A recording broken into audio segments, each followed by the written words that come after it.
I want you to imagine you are Keith, a 23-year-old homeless patient of mine. Your right leg is swollen from your groin to your foot. I, your doctor, am telling you there is a clot in your leg, and at any moment it could fire off, explode your pulmonary blood vessels, causing instant death. Would you not go to casualty? He wouldn't. He said he was too busy. Now let's say instead you are Kelly, a 32-year-old homeless patient of mine. You are coughing up vivid green sputum with blood in it. Your oxygen sats are in your boots. You are desperately short for breath. I say, pneumonia, off to hospital. Would you not go? She wouldn't. She didn't think she was that sick, and she thought she'd take her chances. If you were to provide a health service for one group of people, it would be homeless people. Their life expectancy is terrible, 44 years for rough sleepers. 1 in 20 have hepatitis B, 1 in 20 have HIV, 1 in 3 have hepatitis C, 1 in 2 have depression, and 1 in 3 have attempted suicide at some stage in their lives. And yet they don't think they need to take care of their health. I wanted to find out why, and so decided to conduct ethnographic research. And in trying to answer this question, I unearthed a deeper question. Is it that homeless people are feckless and irresponsible individuals not bothered to take care of their health? Or is it that we, society, are feckless and irresponsible, not bothered to create a health service fit for use for homeless people? So what did I find out? Firstly, I found out homeless people didn't use health services the way they should. They rarely attended family doctors and other primary care professionals. They avoided psychiatrists. They didn't keep their hospital outpatient appointments. In the last 3 months, I referred 40 people for new, life-saving hepatitis C treatment, and 26 of them missed their appointment. They tend not to take their medication, and they usually wait till their symptoms are so fulminating and overpowering that they have no choice but to go to casualty. And being so sick, when in casualty, they usually require admission. In my 2 local hospitals, despite comprising less than 0.5% of the population, homeless people account for 7% of emergency attendances and 7% of hospital bed days. And then, so frustratingly, when in hospital, they often leave before their treatment is finished and so require readmission 3 weeks later. No wonder doctors tear their hair out at such ingratiates. I also found out that there is no stereotypical homeless person. And while I identified a number of reasons why they behave this way, not all reasons apply to every single homeless person. It explains why they as a group behave this way. Firstly, they face external barriers. Here are some of those barriers. Physical barriers. Distance is a barrier if you don't have a car and if you can't afford a bus fare. Administrative barriers. Forms. If you want to keep homeless people away from your health service, get them to fill in a form. If you really don't want them to attend your health service, make that form as complex as possible. In Ireland, to get free primary health care, you have to fill in a complex administrative form. Appointments as an administrative barrier. Homeless people lead chaotic lives. They don't have diaries.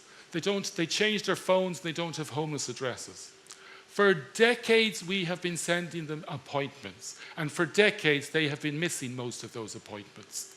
And we lack the imagination to stop sending them appointments. The never-ending queue as an administrative barrier. In casualty, you have to wait a long time. If you leave the queue, when you go outside and come back in, you have to go back to the end of the queue. 1 in 2 homeless people have an addiction. So if they start getting the shakes and sweats of withdrawal, when they go out to take a shot of heroin or a naggin of vodka to cure their symptoms, when they come back in, they go back to the end of the never-ending catch-22 queue. Rigid rules rigidly applied. Many homeless people were born in dysfunctional families, where rules were enforced with stick and fist. Rigid rules, rigidly apply, are like the proverbial red rag to a bull, causing them to kick off and get evicted from the service. We justify these rules as promoting appropriate behaviour. In effect, they exclude some of the sickest people from our health services. We need to be more imaginative and manage challenging behaviours in a way that produces the appropriate behaviour without breaking down the patient relationship. So these are some of the external barriers our health service has created. But we have done much, much worse. We have stripped homeless people of the desire and belief to have a healthy and fulfilling life. And by doing this, we have created a series of internalized barriers, which are thoughts and feelings that result in homeless people ignoring their poor health. Here are some of those thoughts. Fatalistic thoughts. If you think you're going to die young, why bother taking care of your health? If you think you've reached a stage in your life where you don't have a chance of getting a home, a job, a partner, children, a family, why seek to extend that life? And why would homeless people think they're going to die young? Because the statistics show they will die young. Denial thoughts. Take Diane, a homeless patient of mine. She said she had HIV, and like many patients of mine who have chronic diseases, hadn't attended for months to the hospital, hadn't taken her medication for months. She said, I'm not going to let that bleeding disease beat me. Every time I think about it, I shove it in the back of my head. I need to survive thoughts. Health is very low down in homeless people's priorities. For them, they have to spend time begging to get money for food, for shelter, and to go get drugs and alcohol. So in that environment, taking care of your health is an actual luxury. The self-blame thoughts. If enough people blame you, you start thinking it's your own fault. Take Shawnee, a street drinker. I'm only to blame myself. I know by the way they look at me. He didn't go to casualty because, to quote, I'd only be wasting their time. He didn't think he was worth it. The presumption of discrimination thoughts. Kevin and Anna, two people, homeless people, one Sunday last winter, were out in the pouring rain. It was lashing rain. They couldn't find anywhere to go. So they ended up going to casualty because Kevin was actually getting sleepy. As he lay down there and the doctor was cutting off his clothes, he was semi-conscious due to hypothermia. The doctor turned to Anna and said, isn't it disgusting the condition he has got himself into? This stigma is continuously faced by homeless people, and because of that, they tend to avoid going to the hospital because would you go back to a service you felt humiliated in? The presumption of poor treatment thoughts. Those people in that never-ending queue, they soon learn there's no point going back to the queue. Wait till you're so sick that you're brought to the head of the queue right into the emergency room. Here are some of the feelings. Fear. Fear of violence and aggression. In homelessness, violence, both physical and sexual, is endemic. Many people avoid services where they think there are people who are aggressive or who have a vendetta against them. Fear of authority figures and institutions. As I said before, many homeless people come from dysfunctional families. 1 in 3 homeless people were in care as children. For them, parental figures don't offer security and safety, they offer fear and danger. They fear authority figures in institutions, doctors and hospitals. Shame. Some homeless people feel ashamed of being homeless. Some feel embarrassed by their physical appearance or their personal hygiene, and so won't wait in queues for their family doctor or their hospital. Hopelessness and low self-esteem. As you go down the socio-economic gradient, the slope gets steeper as you approach poverty. At the edge of poverty, there's a cliff, over which Alistair Story says homeless people fall. Most homeless people were born into poverty. That's why they were so close to the edge of that cliff. And hopelessness is inextricably linked with poverty. You don't have to face continual disappointment if you don't have any expectations. And that hopelessness contributes to the low self-esteem, and the fatalism that causes homeless people to ignore their poor health. So in summary, we have created a health service for you and I, the housed. Those of us who've got order in our lives, who've got phones, who've got cars, who've got money, who've got time to prioritise our health. We didn't design a service that was fit for use by homeless people who have been left without the desire to have a healthy life, struggling for existence. So what can we do? The secret to providing healthcare to homeless people is to bring the services to where they are. This is happening globally. In terms of sometimes funded by national health services, sometimes funded by charities. However, though it is global, it is sporadic, and it is not institutionalised as routine healthcare policy in the vast majority of countries. In Ireland, we have worked with our health service executive to provide services to homeless people. We founded Safetynet in 2005, which is responsible for developing 26 clinics for homeless people in 19 different food halls, hostels, and drop-in centres in Dublin, while supporting others in Limerick, Cork and Galway. Safetynet founded a mobile health unit that goes out at night time to rough sleepers. Safetynet worked with DDoC to provide an out-of-hours service for homeless people. Safetynet responded to addiction and homelessness by developing a methadone treatment service and a community benzodiazepine and alcohol treatment service. Safetynet developed a mobile health screening unit for homeless people, including chest x-ray screening.